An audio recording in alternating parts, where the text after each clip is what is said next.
again, going to the paddle shifters, this is really more of a sports vehicle than a utility vehicle. This is more athletic than it is comfortable. I'm not saying it's uncomfortable, but it puts the emphasis on the sportiness. Where are you getting sporty in this SUV? You're not getting sporty? No, I'm not. No? Interesting. Tell me about the power. What are your thoughts there? No, I mean, not that. I'm saying, like, where are you taking this as a sports car? Oh, I mean, down windy East Texas back roads. I don't know. Just if I'm getting a sports car, I want it to not be an SUV. Exactly. But everybody's buying SUVs now. Alfa has a history of racing and just performance in general. So they've applied that to an SUV. So you would say you would want the Giulia sedan if you're going to get an Alfa. Alfa, you're going to need to send us a Giulia Quadrifoglio so that, she can really make her assessment. Make my assessment. Yes. Hey, Gearheads, and welcome to Garage Talk. I'm Corey. I'm Holly. Back there is Tucker. Yep, that's me all. And we are in a beautiful green Italian sports crossover in the 2025 Alfa Romeo Stelvio Veloce. In this video, we'll tell you how this vehicle fits our family of three.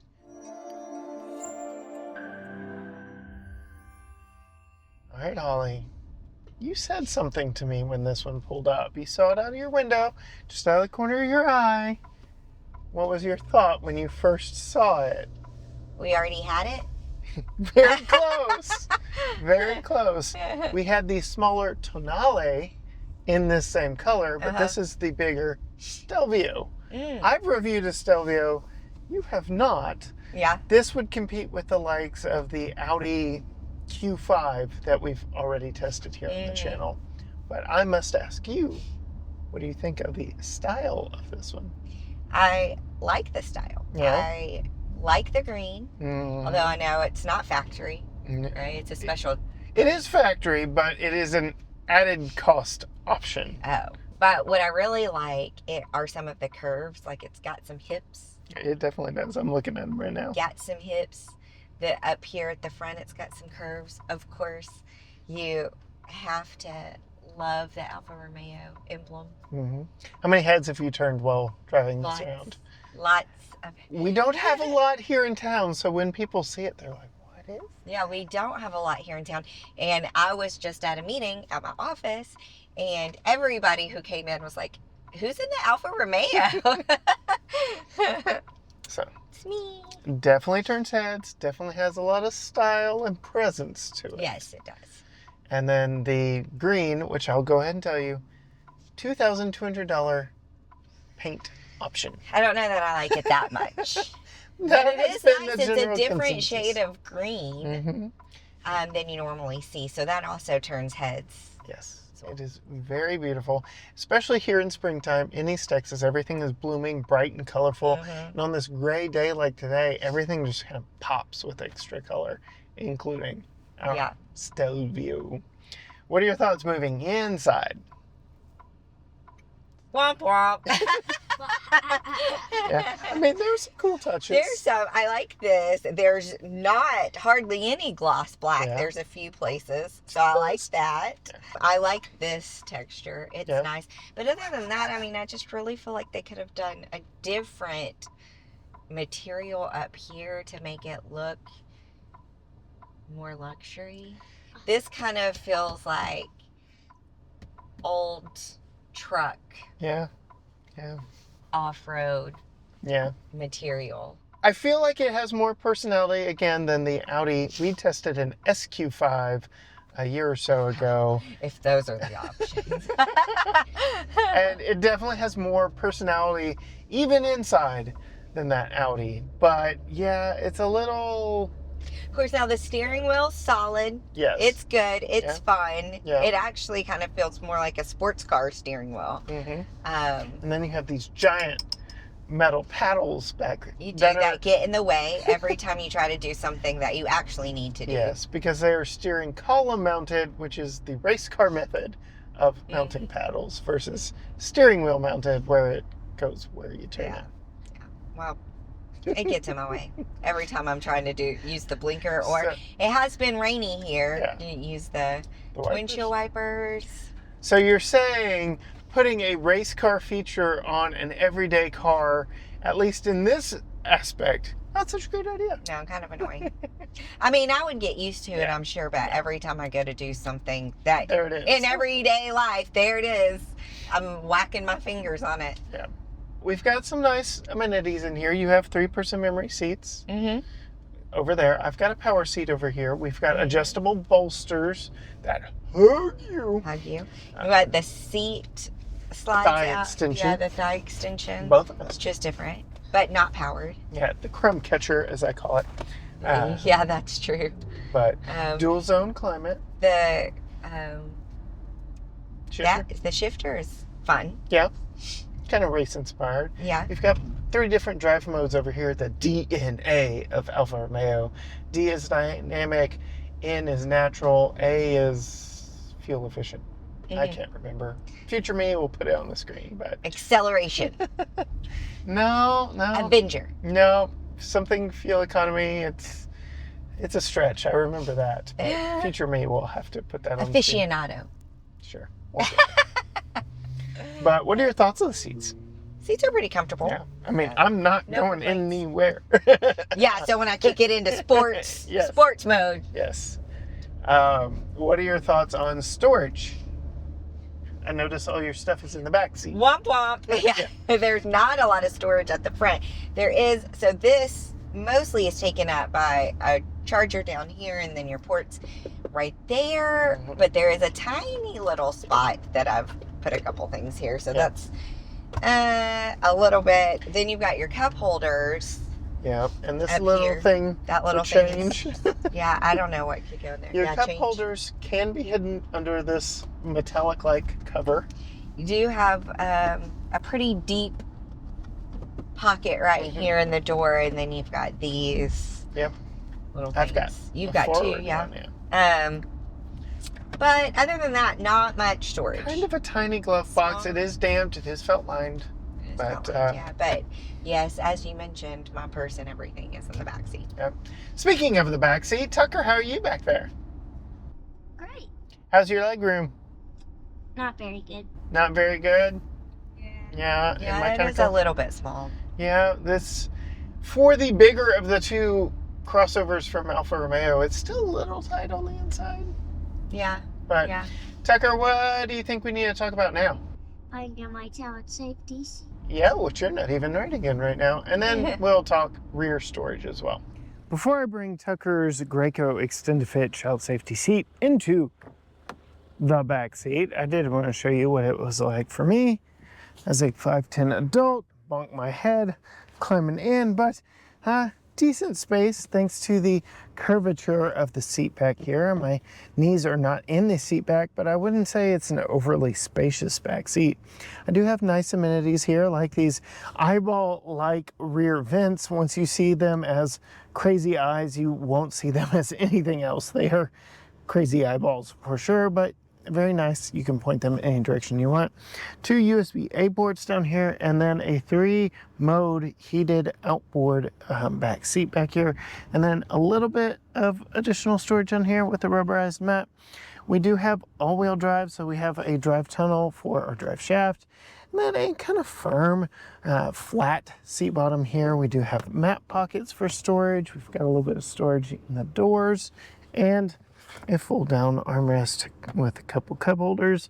Alfa Romeo spelled out back here. Because this is an Italian vehicle, the ski hatch is an important feature. So we do have a 40-20-40 split seat back. You can see this does travel with the passenger side, which is the correct way, at least for us in our family with one child, because we like to keep him on the passenger side, so the driver can monitor him and keep track of him. You can see the seat belts right here are mounted inboard of the folding mechanism. You can fold these seats from the passenger side via this handle right here, or from the back of the vehicle, which both methods are very nice. As far as installing a child safety seat, we do have these hard plastic covers. Yes, Tucker has been living back here, all the crumbs, but these hard plastic covers that stay fixed in place, which I like. You don't have to worry about losing them. And then your latch points are back here. Though they're an interesting method, I'll wonder a little bit how that will work. I'm going to go ahead and lift my headrest up a little to get that top tether through. But yes, we have his Graco extended fit child safety seat. It is the same one he rode in when he was rear facing. And as you can see, yes, no surprise, not going to fit in there. Again, I was tight on space as it was sitting back there with the curve of the seat back. But we are definitely going to have to move this front seat forward to give that rear-facing car seat some space. And we do have the Veloce package, which does offer a power passenger seat, also with the chrome catcher thigh extender over here. But this is where we need to have it in place for Tucker's rear-facing car seat. And then, yeah, that ain't comfortable. My knees are in the glove box. My feet are up on the firewall. The good news is here, though, kids don't ride in rear-facing car seats long, so there is that.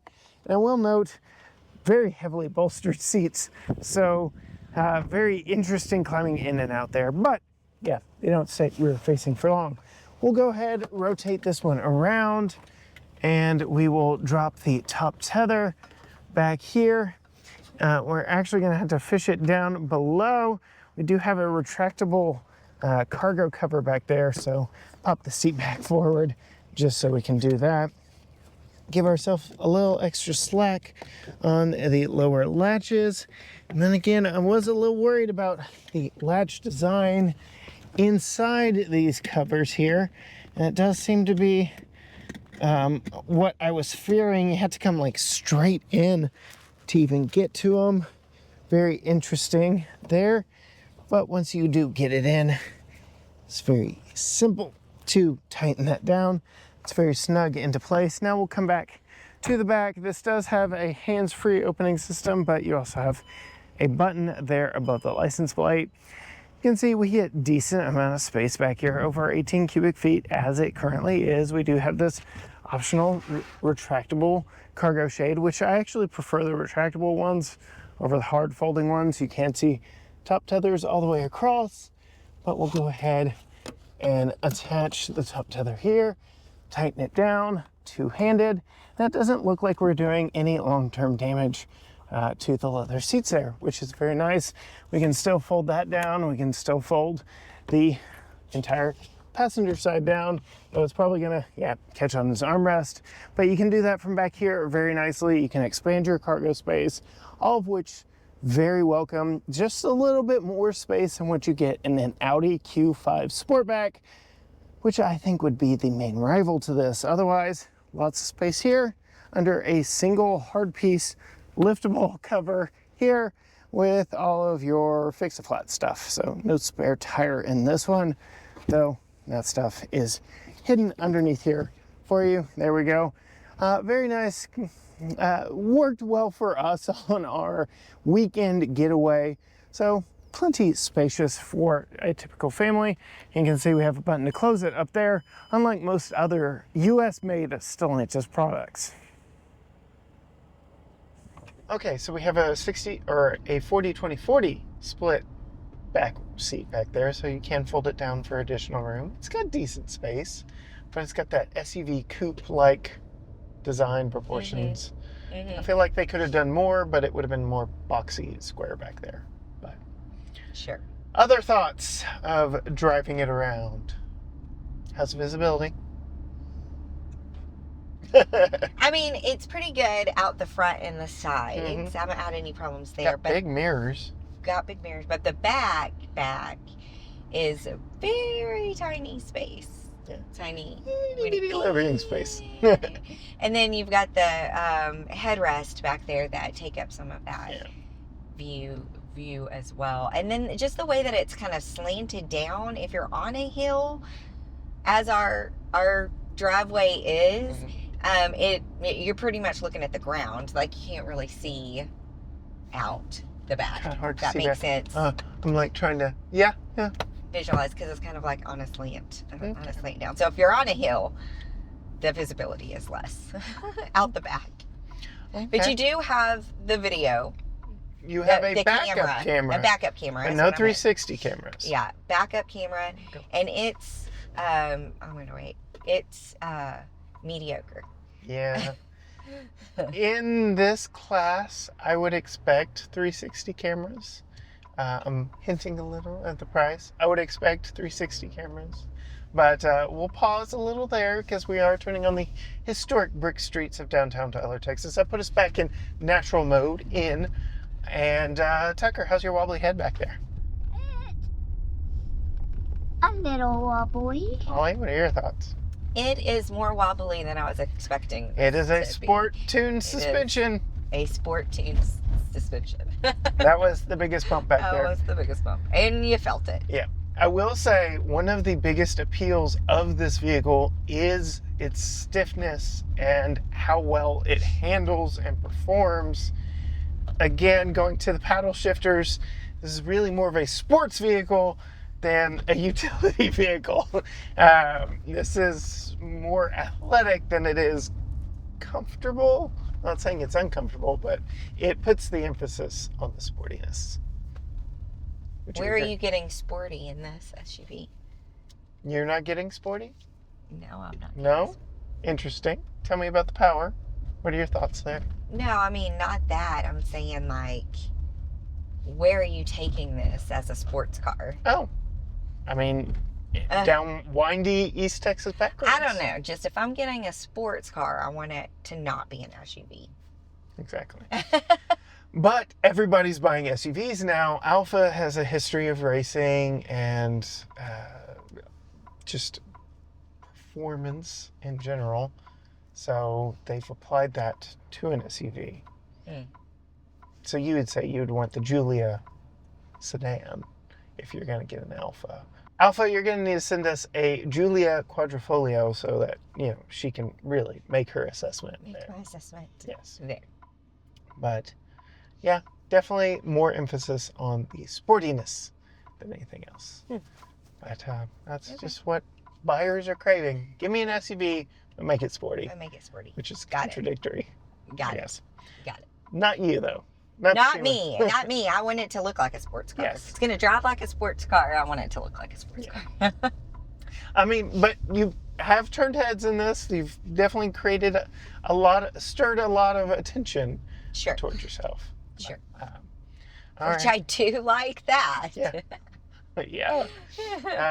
Other thoughts on just livability of this one? I would say that probably, I don't know what this cost, but I have an idea that it's not cheap. That the thing that's on my nerves the most is the Tiny screen? tiny screen. Well, it's tiny, it's grainy. Yeah. The backup camera is not great. Like you said, I would love a 360 camera in this car. No head-up display. No. So, You're making a lot of trade-offs for the style, the heritage. yeah. When The going style, the with heritage, the name and emblem on the front. I don't know where the volume is other than here. So right there and right here. And also, why the heck isn't that the volume? Exactly. I have said that with every Alfa Romeo. They have the volume and the tuning swapped. The roller wheel is the tuning. Yeah. The buttons are the volume. But all your other controls are down here. So you can, it's like a little joystick, but also a I volume see. knob. Okay. And then you have the command knob here where you can, Oh, nice. Yeah. I didn't know what that was, so I didn't press it. but if you didn't want to touch the screen, but I mean, it's not that far but away. it is a touch screen, I guess. Okay. Well, yeah. But you see how it's like grainy? Mm-hmm. It's Well, weird. you don't have to tell me. It's definitely not the best. No, it's no. All right, so Not we at haven't had this one too long, too many miles. We've basically been in town with it. We haven't stretched its legs, though by the time I review it, we will have taken it to Houston and back so we can get a better account for its fuel economy. But right now we're averaging 15.3 mpg. Yeah. Because it's sporty. Yes, because it's sporty. Yes. But the EPA does rate this at 22 city, 28 highway, 24 combined from its 2-liter engine. Yeah. So there is that. But it is all-wheel drive, so, you know, when the weather gets dicey, you still got traction in all 4 corners. It's athletic. No, not selling you. Not me. Tucker, you ready to tell her the price? Yes. You see it in the box?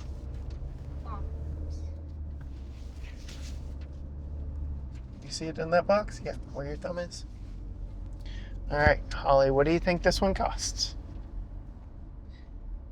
Are you ready, Tucker? Yep. 54. Higher. Ooh, higher? A lot higher? No. 57. Ooh. Getting closer. 59. What is it, T-Man? 59.140.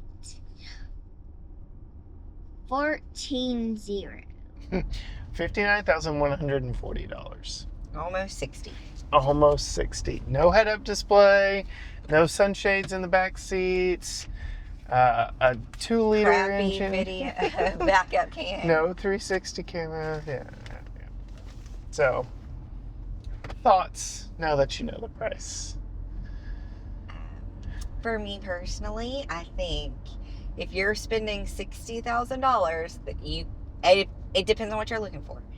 If you are looking to buy an Alfa Romeo, then maybe this is the car for you. Right. Because for an Alfa Romeo, it's not that expensive, right? Yeah. And it's comfortable. Yeah.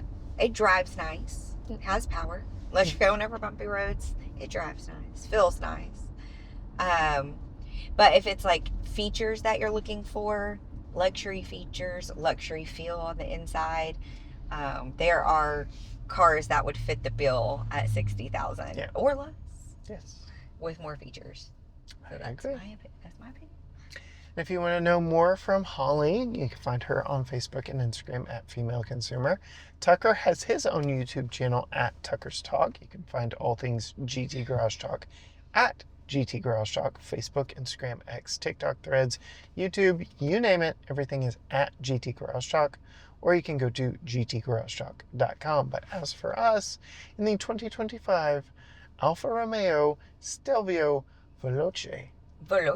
Until next time, gearheads. Bye. Bye.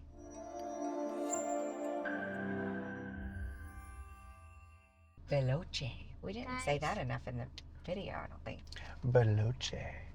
Veloce. Veloce. Veloce. Get it all out now. Have Austin put it at the end. Veloce. Veloce. Maybe you can just like put it in. just randomly. Just here's a Veloce. There's a Veloce. You get a Veloce. You get a Veloce. Veloce. Stelvio. You can get it just to say that. Veloce. That's worth the $60,000. I will say there is a model above this called the Quadrifoglio. That sounds weird. A Veloce. Veloce. Stelvio Veloce. Stelvio Veloce.